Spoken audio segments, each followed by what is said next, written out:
Monsoon poem I posted on Facebook today. Tishani Doshi's Monsoon poem. I assume all are adults out here, so it might have some. Because this is a monsoon poem, expect to find the words jasmine, palmrea, kurino tokai, red, mangoes in reference to trees or breasts, paddy fields, peacocks, kurunji flowers, flutes, lotus birds guarding love's furtive routes.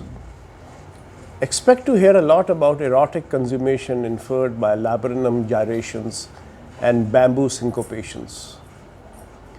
Listen to the racket of the wide-mouthed frogs and bent-legged prawns going about their business of mating, while rain falls and falls on tiled roofs and verandas, courtyards and pagodas.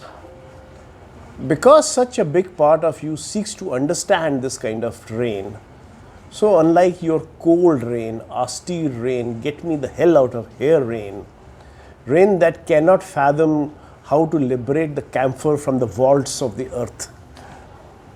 Let me tell you how little is written of mud, how it sneaks up like a sleek-gilled vandal to catch hold of your ankles, or about the restorative properties of mosquito blood, dappled and fried against the wires of bug zapping paddle.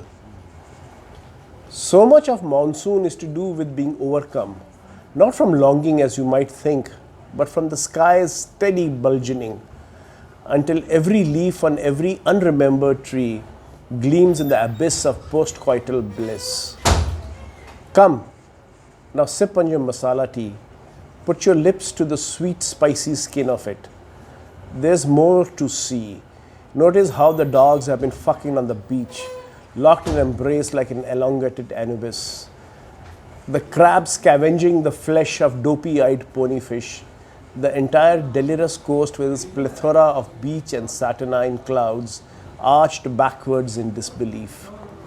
And may the mayflies who swarm in November, with all their ephemeral grandeur to die in millions at the behest of light. The geckos stationed on the living room walls, cramming fistful of wings in their maws. Notice how hardly anyone mentions the word death, even though the fridge leaks and the sheets have been damp for weeks. And in this helter-skelter multitude of grey-greenness, notice how even the rain begins to feel fatigued. The roads and sewers have nowhere to go, and like old-fashioned pursers, they wander and spill their babbling hearts to electric poles and creatures with ears. And what happens later, you might ask, after we have moved to a place of shelter, when the cracks in the earth have reappeared?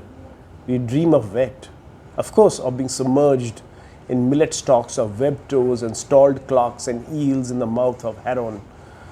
We forget how unforgivably these old poems lead us to believe that men were mountains and the beautiful could never remain heartbroken, and that when the rains arrive, we should be delighted to be taken in drowning in devotion. I think that is one of the more moving poems I heard about.